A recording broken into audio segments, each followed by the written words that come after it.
Olá, tudo bem?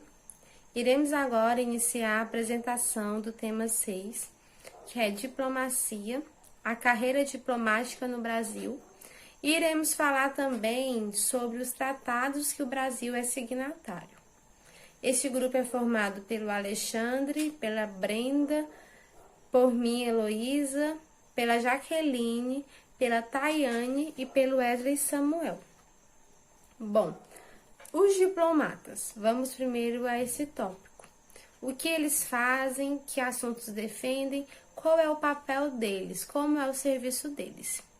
Os diplomatas promovem os interesses brasileiros no plano internacional, ajudam a fortalecer laços de cooperação do Brasil e seus parceiros externos e também também prestam assistência a brasileiros que estão no exterior.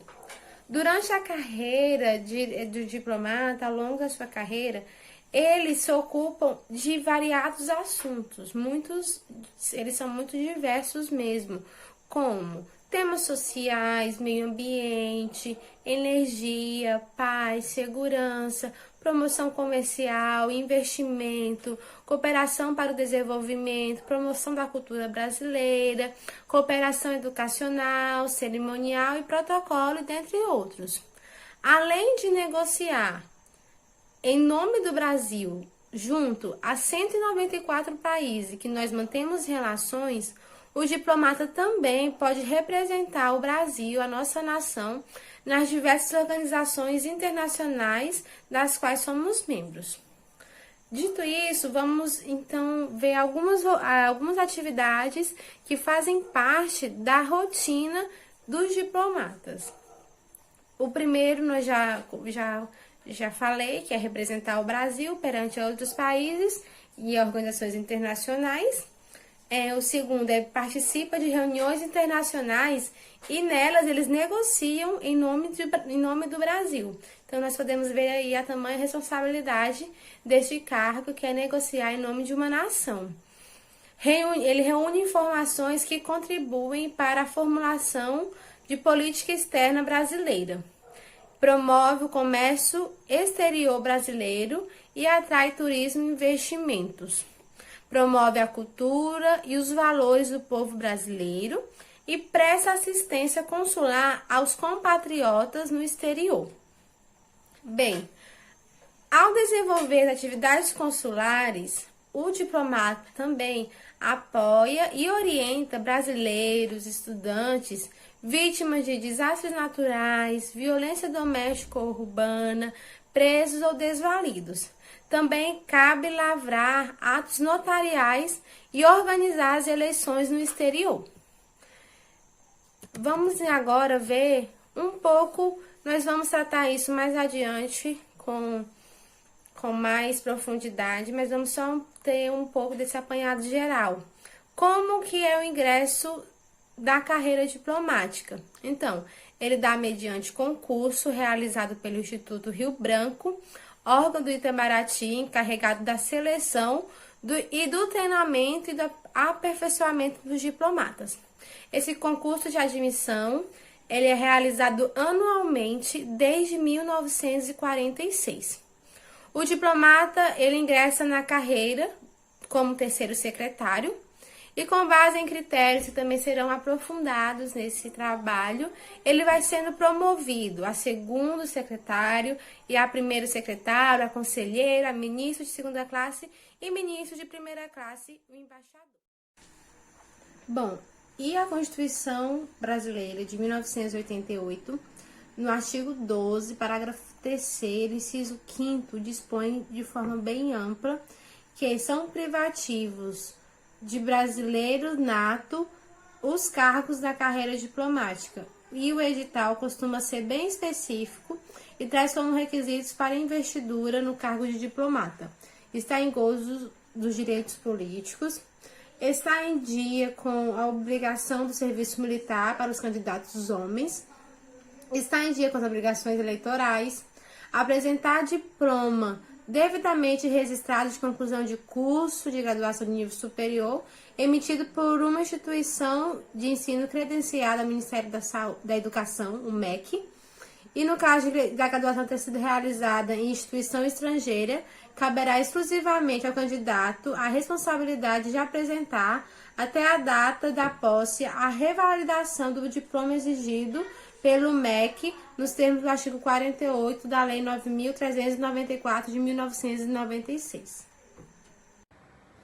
Sobre o concurso público de admissão à carreira diplomática, ele é composto por 3 fases, sendo a primeira fase composta por 73 questões objetivas, e as disciplinas que o candidato irá enfrentar serão língua portuguesa, língua inglesa, história do Brasil, história mundial, política internacional, geografia, noções de economia, noções de direito internacional público, obviamente, também.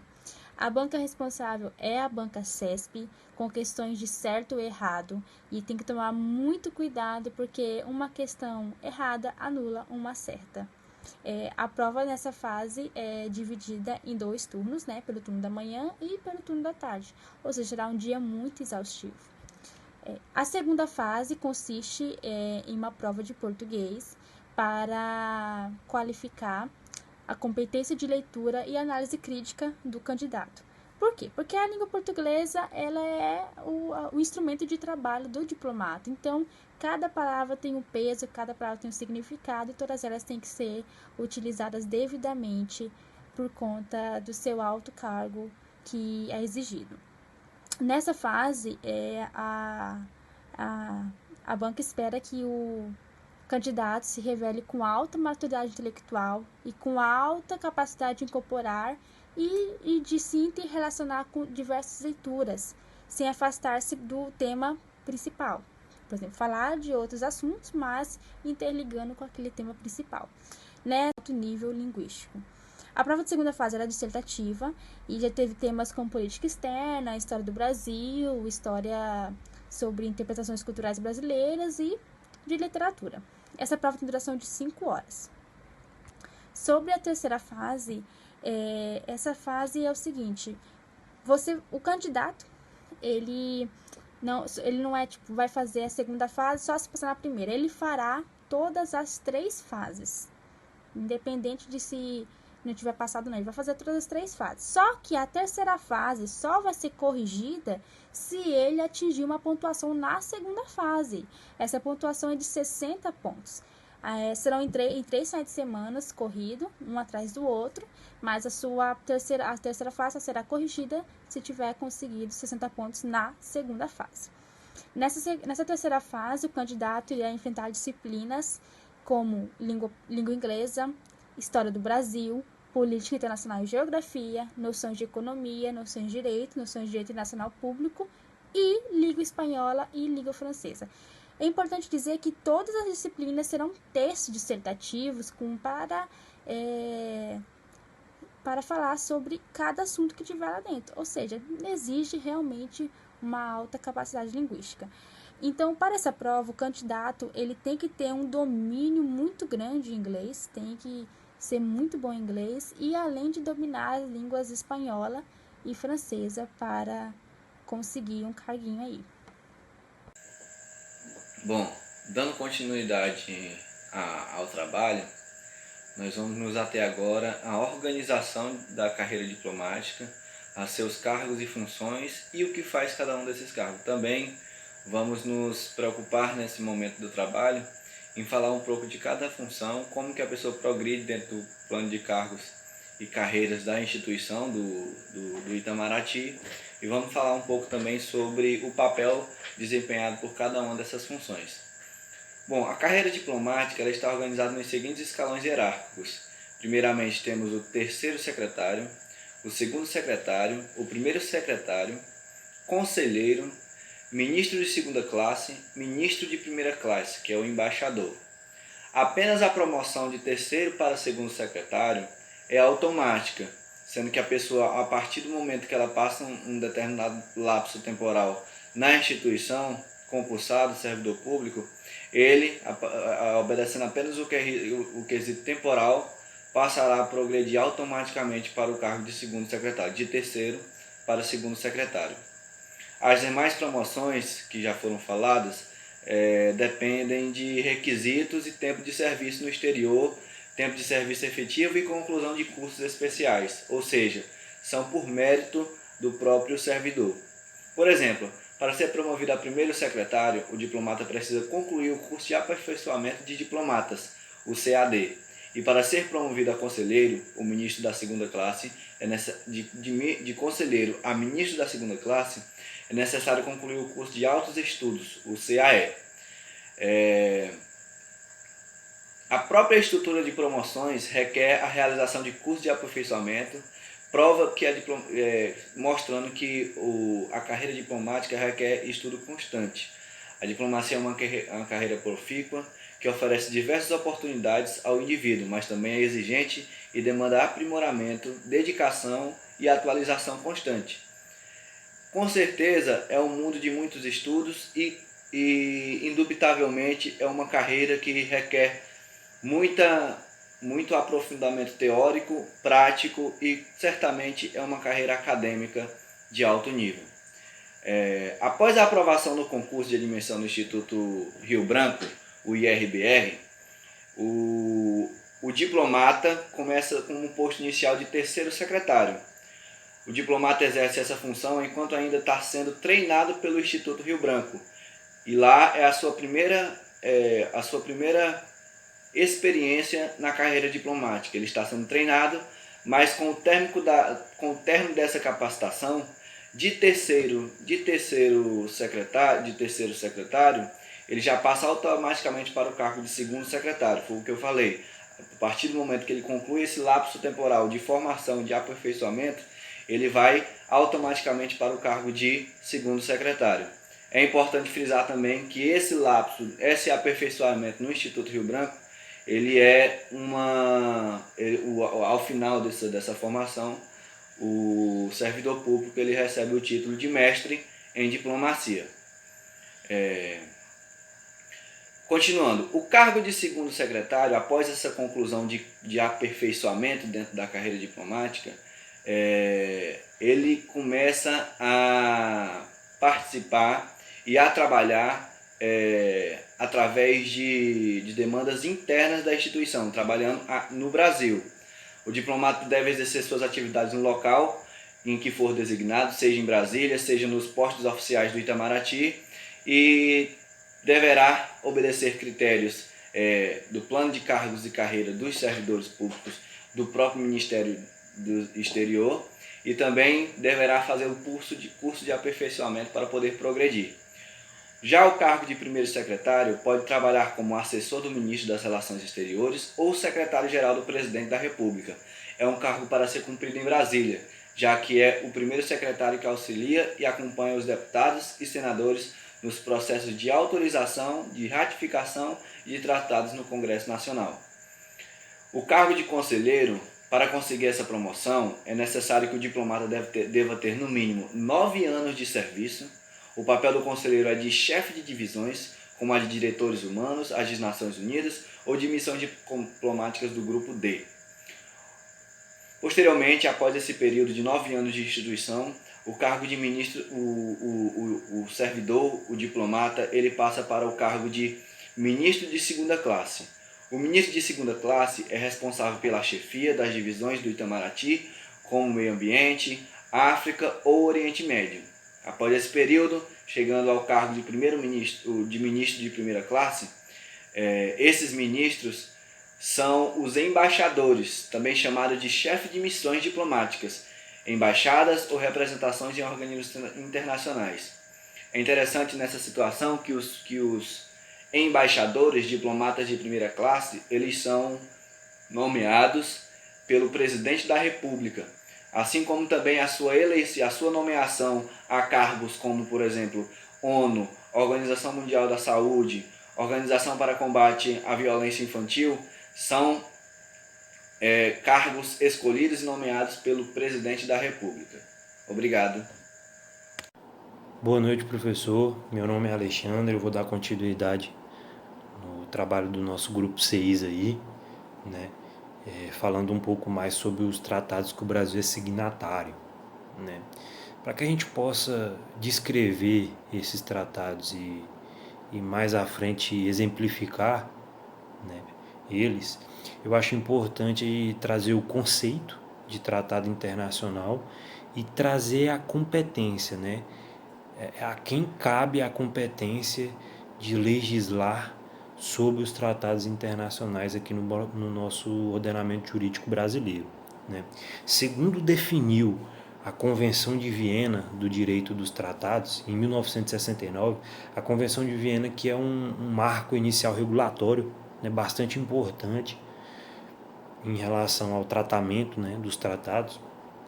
O tratado internacional é um acordo internacional concluído por escrito entre Estados e regido pelo direito internacional, quer conste de instrumento único, de dois ou mais instrumentos conexos, né? Qualquer que seja sua denominação específica. Os atos internacionais correspondem, segundo a prática brasileira, a tratados, acordos, memorandos de entendimento, ajustes complementares, convenções ou protocolos que criem normas e regulamentos, né? A rigor, a divisão de atos internacionais ela é responsável pelo processo de revisão formal anterior à celebração, né? E ao procedimento necessário à tramitação desses atos, com vistas à sua incorporação ao ordenamento jurídico brasileiro. A tradição constitucional do nosso país, né, ela não concede o direito de concluir tratados aos Estados-membros da Federação. Essa competência, né, no caso, é exclusiva da União, né? A competência de manter relações com estados estrangeiros, né, e participar de organizações internacionais, algo que está descrito lá no artigo 21, inciso 1 da Constituição. Por essa razão, qualquer entendimento que um Estado federado ou município do Brasil deseje concluir com um Estado estrangeiro, ou até mesmo a alguma unidade, né, dos mesmos que possua poder de concluir tratados, isso deve ser feito exclusivamente pela União, né, com alguma intermediação do Ministério de Relações Exteriores. Olá, professor, meu nome é Brenda e eu vou dar continuidade no trabalho falando sobre os tratados internacionais que o Brasil é signatário. Começando pelo autormotivo Mercosul, que é um acordo de complementação econômica, número 55, que foi assinado entre o Mercosul e o México em setembro de 2002 e internacionalizado no Brasil mediante o decreto número 4.458, no dia 5 de novembro de 2002. Esse acordo ele tem como objetivo assentar as bases para o estabelecimento do livre comércio no setor automotivo e promover a integração e complementação produtiva dos seus respectivos setores automotivos. O próximo tratado que eu vou falar é do Mercosul-Peru, número 58, que também é um acordo de complementação econômica, que foi firmado entre o Mercosul e a República do Peru em 30 de novembro de 2005 e foi adentrado no ordenamento jurídico brasileiro no dia 29 de dezembro de 2005, através do decreto número 5.561, que tem como objetivo estabelecer o âmbito jurídico e institucional de cooperação e integração econômica e física que contribua para a criação de um espaço econômico ampliado que visa facilitar a livre circulação de bens e serviços e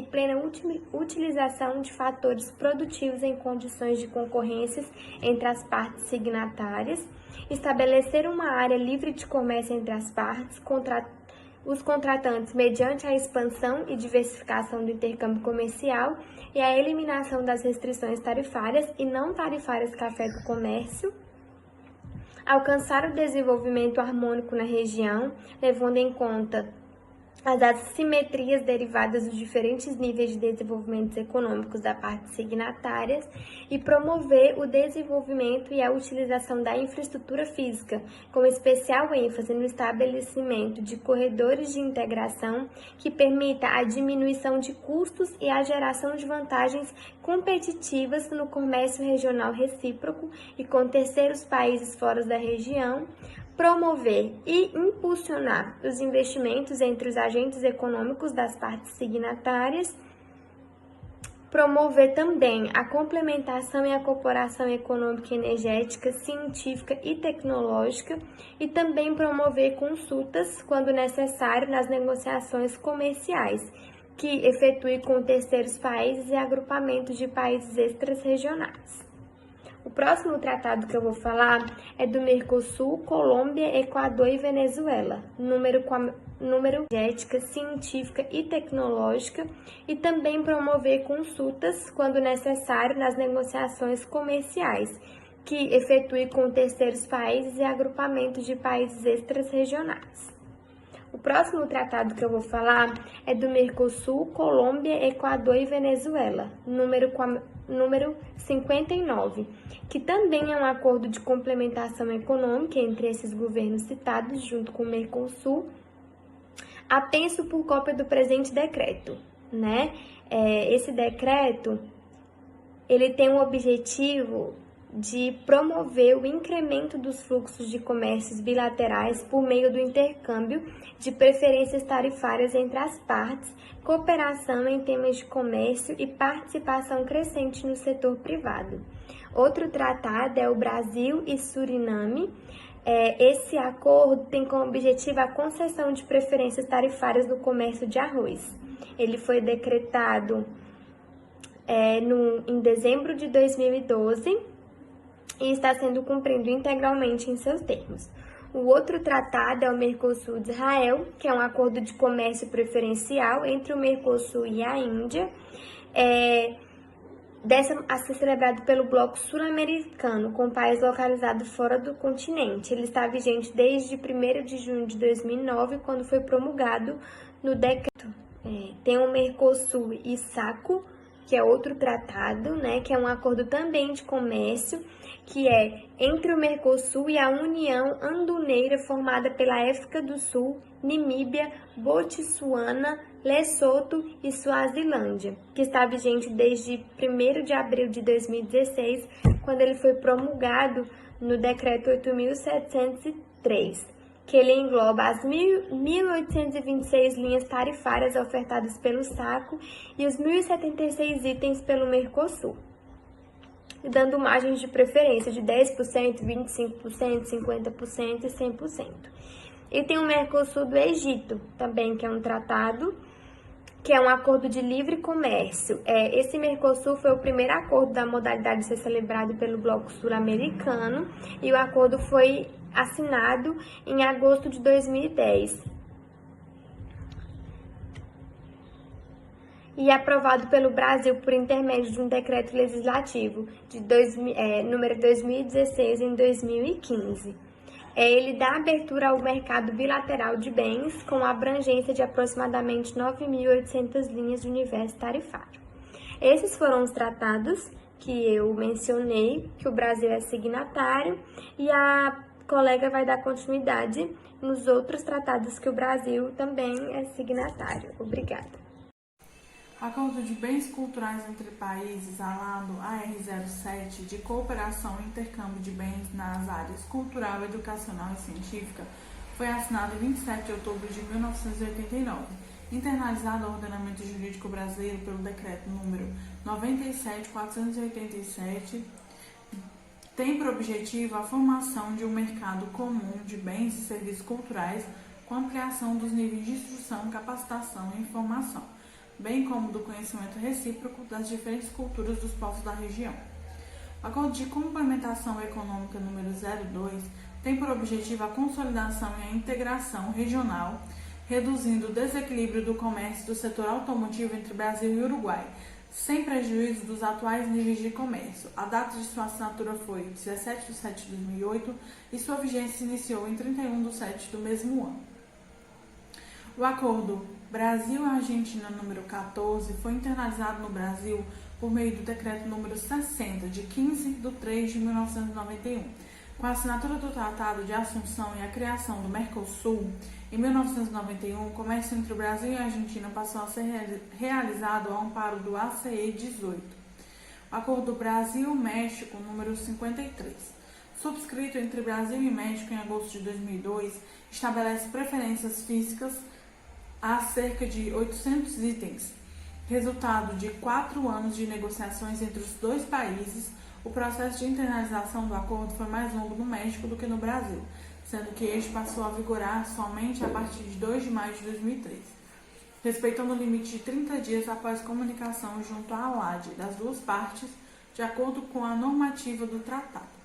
O Acordo Brasil-Guiana-São Cristóvão e Neves, número 38. Em 27 de junho de 2001, Brasil e Guiana assinaram um acordo, o qual foi internalizado no Brasil pelo decreto número 3.989 de 2001. Entrou em vigor em 31 de 5 de 2004, quando foi realizado um intercâmbio de notas que comunicou à ALAD a incorporação do acordo ao ordenamento jurídico de ambos os países.